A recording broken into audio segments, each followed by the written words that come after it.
Welcome to JonGetsGames. Today I'll be reviewing Abyss. This is a gorgeous set collection game with an interesting twist on the push your luck mechanic.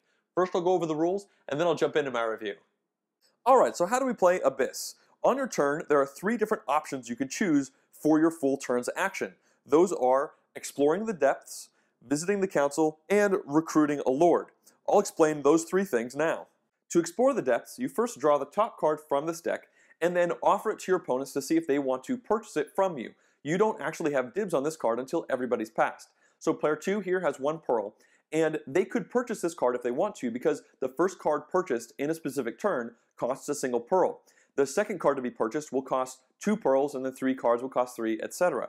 But both player 2 and player 3 are going to pass on this card because this deck consists of cards ranging from these 5 different suits from values 1 to 5, but there are much more 1s than there are 5s, so they both pass on this card.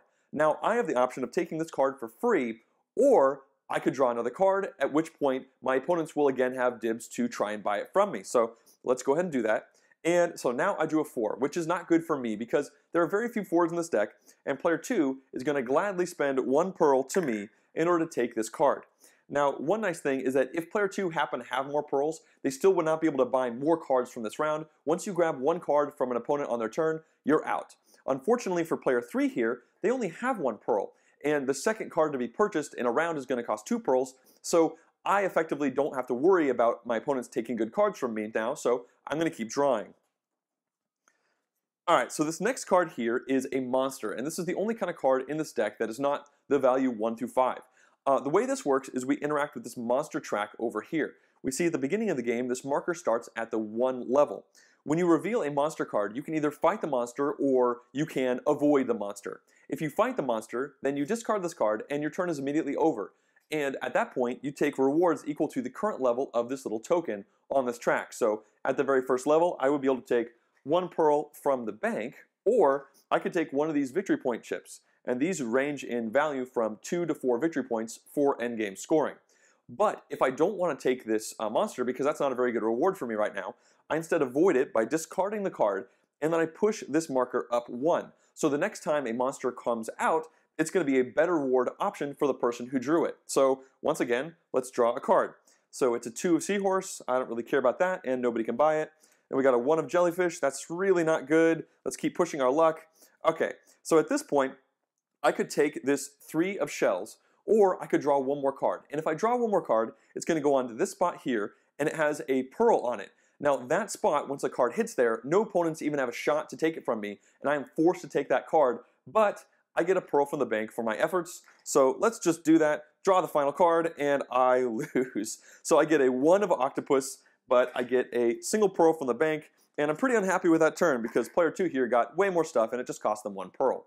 Before we finish our turn, we have to clean up. Now you don't just discard these cards. Instead, you sort them by their suit value. So we got these seashells, you put these together, you flip them over, and you put them on the council stack that is associated with that color.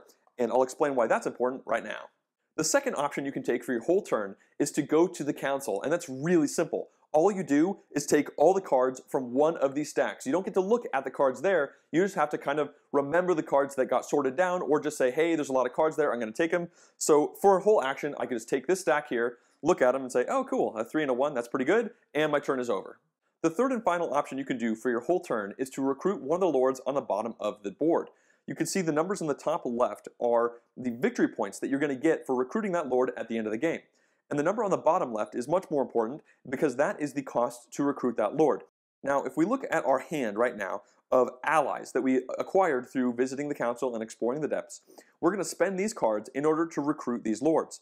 Now, the way it works is you have to hit or exceed the value of the number in the bottom left in order to purchase that lord. However, there are also suit restrictions, essentially, with the colors of the cards. We can see with this card right here, it has a seahorse and then 2 little white circles. This means you have to, as part of your payment, have at least 1 seahorse card, and then you must have 2 other different types of color cards in the payment. So there must be 3 color cards in this payment, and then have at least 6. Likewise, we can look at this illusionist. There are no colored circles, so you have to have 10 value, and they all must be from the purple jellyfish suit. So let's say we want to recruit this landlord. Now we can do this. So if we look at the landlord here, we see it has a 10, a shell and then a single white circle. That means we have to use shells and one other color. So we can use this 3 plus 1 is 4, 5, 6, 7, and then we can also spend pearls as a wild, essentially to get up to that number. You always must have cards equal to the suits that are restricted, but you can just fill in gaps with these pearls. So this makes 10 value. We can spend these to the bank, and now we have ourselves the landlord. There's one more step to this process before we finish our turn, and that is we must affiliate an ally from our payment. And in that process, you simply take the lowest value card, which would be this one of seashells here, and you put it off to the side, and it's going to hang out with you for the rest of the game. These cards here get discarded.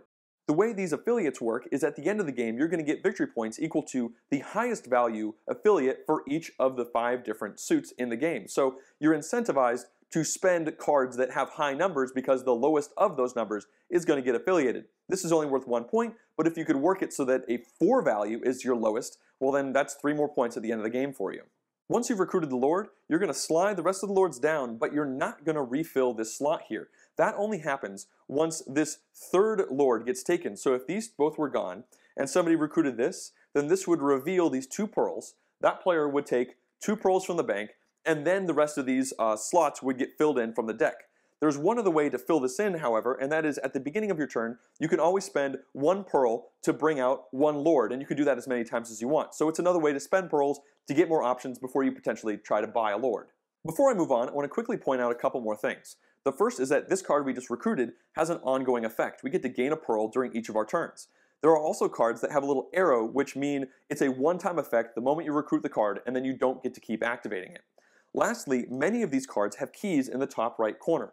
Now what happens is once you get 3 keys, you're going to immediately explore a location, and I'll explain that right now. There are 2 ways to get keys in this game. The first is to recruit Lords, and the second is to fight the monster when it's in a position that actually gives you keys. So let's say we just did that, and we just got ourselves a key. We now have 3, which means we immediately need to explore for a new location. We have 1 that's face up in front of us already. It comes like that at the beginning of the game. And we now need to look into this deck at 1 to 4 more locations. The kicker is that any location we pick, and we're only going to grab 1, is going to be face up, which our opponents could then grab. So we don't want to give them too many good opportunities. Let's just say we grab the top card, and we're going to take a look at both of these and choose 1.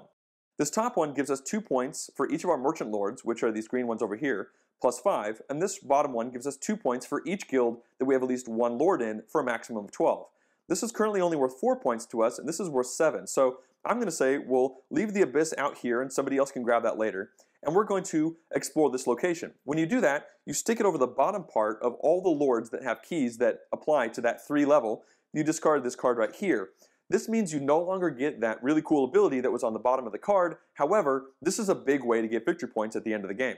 The last thing to mention about locations are these ambassador lords which you can recruit. They require 1 of each of the colors in order to make a purchase for them, and then they automatically have 3 keys on them. But you don't do a normal exploration with them. You simply read the bottom. This one says, draw 3 locations, place 1 under your control, and then put the other ones available. So it's a little bit more of a streamlined location action. Players will keep taking turns until one of 2 different endgame conditions are met. The first is when on a player's turn they recruit their 7th lord, then every other player is going to get 1 more turn and then the game is over. The other is if during a player's turn they recruit a lord such that they can't fill that bank of lords, then that will also initiate the endgame and every other player will get 1 more turn. Before we do final scoring, each player is going to have a special affiliation phase where they're going to affiliate the lowest value card from each suit they have in their hand immediately. So in this case, I would take this 2 of shellfish, put it down here. We could take this 4 of jellyfish. That's great. We didn't have any already, so that's just 4 points for us. This 2 of seahorses, and then this 2 of crabs. At this point, everybody counts up their points. We get victory points again from the value in the top left corner of each of the lords. We also add up the victory points that these locations are going to give us based on the different conditions we've met. We then look at the highest value of each of these 5 suits, and that is our victory points. So it would be 4 for jellyfish, 3 for seahorses, 2, 1, and 3 respectively. And finally, we get victory points for any of these monster tokens that we took by fighting the monster track. The player with the most victory points wins, and pearls are the tiebreaker. For my review of Abyss, I'm going to explain my thoughts on each item of this list, starting at the top and working my way down. So let's start with positive number 1. And that has to do with the integration and interesting twist that Push Your Luck as a mechanic brings to this game. Let's start with the twist. in a standard push your luck game, the penalty for pushing your luck too far is you're going to lose your turn and you're not going to get any of the stuff that you've potentially acquired throughout that turn as you're rolling dice or drawing cards. In this game, in Abyss, you don't have that fear of busting. In fact, you're always going to get something on your turn.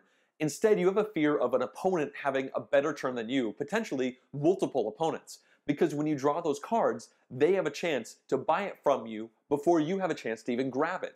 And if it's a 5 of Starfish or something like that, they're going to be more than happy to give you 1 or 2 pearls to take that card because there are so few of those powerful cards in the deck, and it could really catapult them into grabbing that amazing Lord before you have a shot to get to it. Because remember, it's your turn. It isn't their turn. They can buy the card that they need to get that Lord on your turn. So then it gets to their turn and they buy that Lord and you're just really upset. You feel like they had a way better turn than you. And to a certain extent, that's kind of like busting, but it isn't quite really.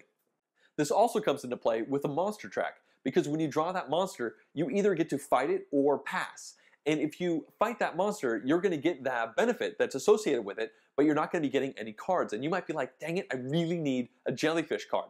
Any jellyfish card, but that's what I need. So you're going to pass. But that little marker goes down, and suddenly the incentive to take the monster the next time it comes up in the deck gets even higher, and odds are good it's going to be one of your opponents that has a shot to get it. And that is just not what you're looking for in this game. And the final point regarding Push Your Luck is that it's refreshing to see it in a bigger game. Like, it seems like most Push Your Luck games are fillers. They're very quick. They're just a Push Your Luck mechanic with a little bit of frills on top. And I feel like this game has Push Your Luck embedded nicely inside a bunch of other mechanics and stuff that's going on.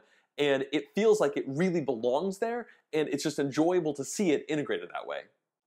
Positive number 2 has to do with how amazing the art and production value of this game is. There is just no getting around that it is a ridiculously beautiful game.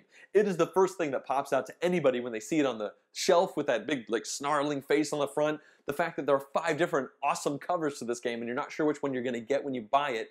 Also, every lord looks different and they're beautiful or they're creepy or they're all amazing though. And I just love looking at every single part of this game. Like, every single itty bitty piece is just wonderfully put together, is just stunning, and I think it adds a lot to the gameplay as well. Like, I think thematically it kind of draws you in. You feel like you're underwater. Everything is thematically connected, and I really like that about this game.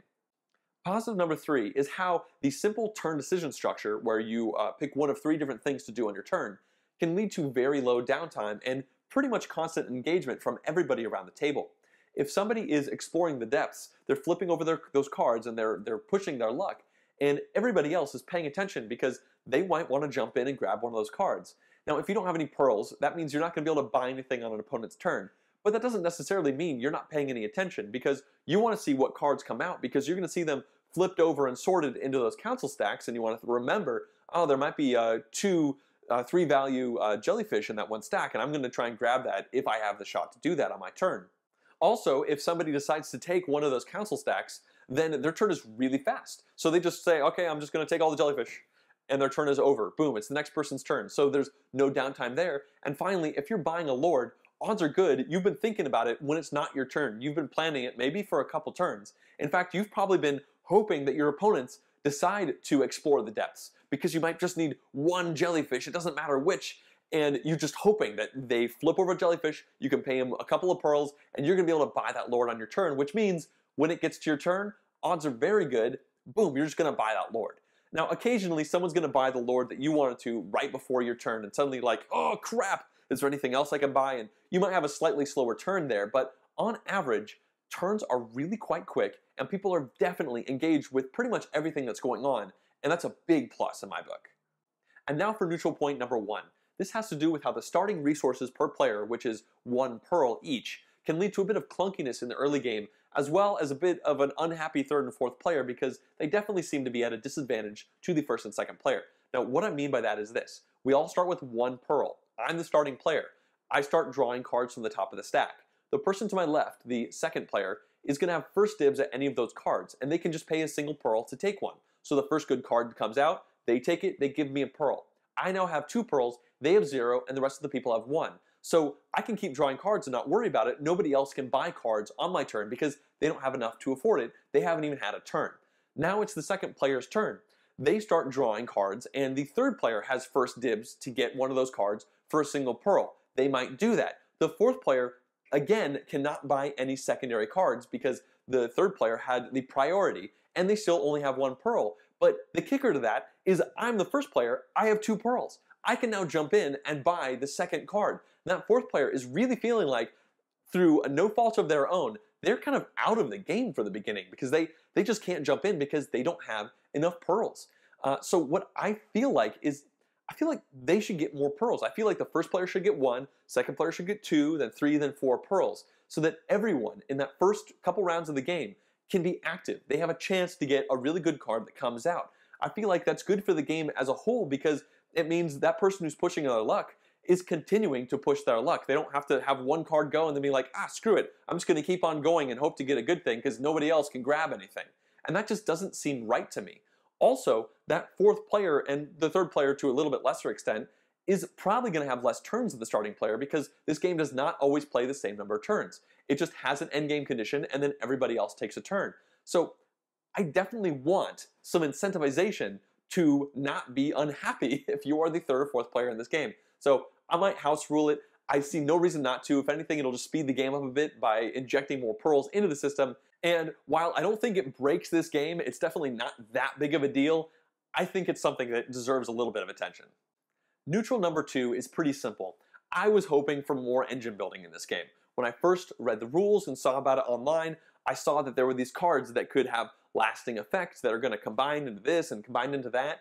And when I actually sat down to play the game, I realized there really isn't much engine building here. You might have an ability that you're going to get to use, but once you get 3 keys, you immediately have to cover those up with one of the locations. Now, I like that aspect of the game. I think it's really cool that just because you have an amazing ability does not mean you're going to run with it the whole game. You're going to have a decision to make. At what point do I cover up that ability to get victory points because I need victory points to win? However, it means most of the key lords have that ability that's ongoing, and it means you're going to get 1 and you're going to get a second one, and that third one you're never even going to get to use its ability, and it's going to cover up the first 2. So you're going to get to a point where you're going to find yourself just trying to get non-key lords, and you're never going to get a synergistic engine going because you're never going to have more than 2 of these abilities active at once. The abilities are cool. I was just hoping for a little bit more synergizing and cool combos between the different lords, and at the end of the day, they just have good abilities that work well by themselves. And now my one negative for Abyss, and that has to do with the victory point monster tokens that are associated with that monster track. I just don't like them. I kind of don't want them in the game at all. I've been thinking about just getting rid of them and trying the game without them because I feel like it over-incentivizes players to cash out on the monster track super early. You know, one monster will come up and it'll go down once, and the second monster will almost always get cashed in for 2 of those victory point shits because that's 4 to 8 victory points. And 8 victory points is quite a lot.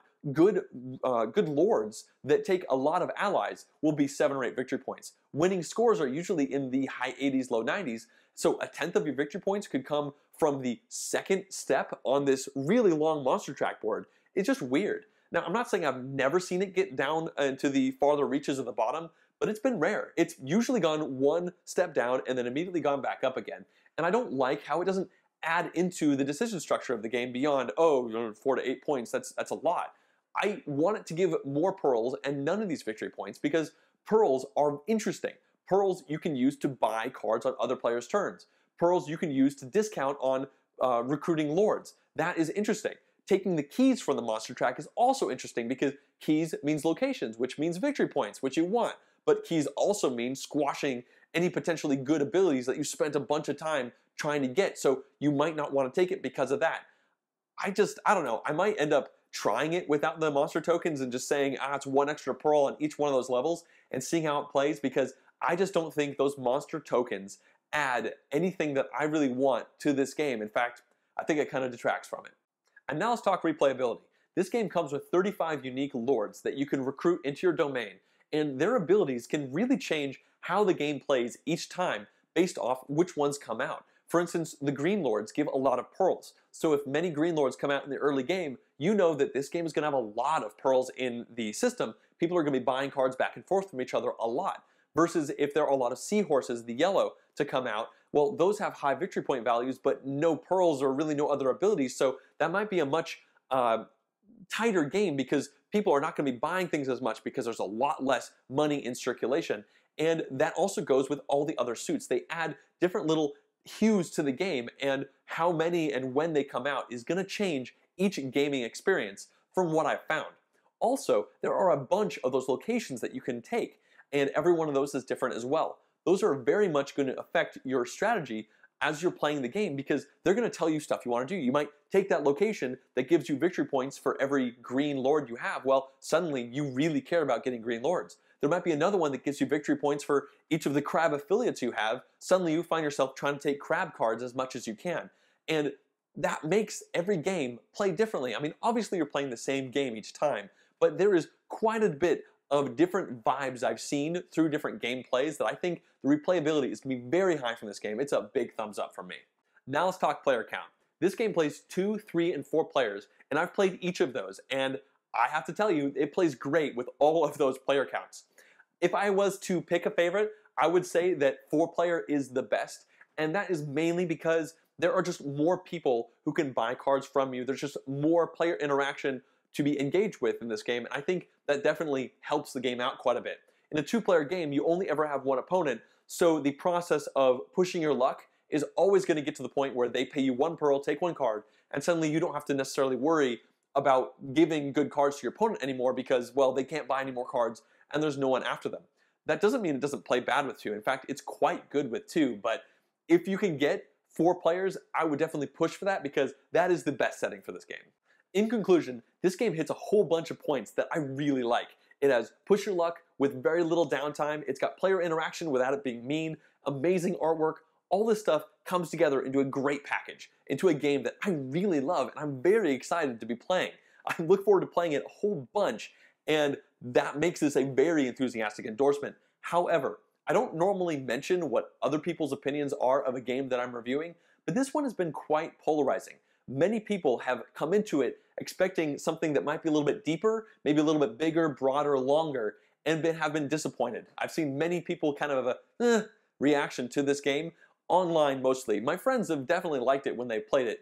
I think that that is something that you should know going into this, that while I might be very enthusiastic about endorsing this game and saying that I really like it and I think you should play it, you should take a look around and see that there are many people who, surprisingly to me, have not liked it so much. Now, I did have a couple neutral and negative points to this game that might seem somewhat severe. You know, I actively am thinking about house ruling it because I think that the 4th player is at a big disadvantage, and I think that monster track is kind of funky and has some problems, but I don't think that's necessarily a detractor to the core gameplay because it really is a great game at its core. And if I have to modify a couple things to make myself totally happy with this game, I think that is still a very healthy endorsement for it. So I love this game and I think you should give it a shot. I hope you've enjoyed this video. If you'd like to see more like it, please subscribe to my YouTube channel, and thanks for watching.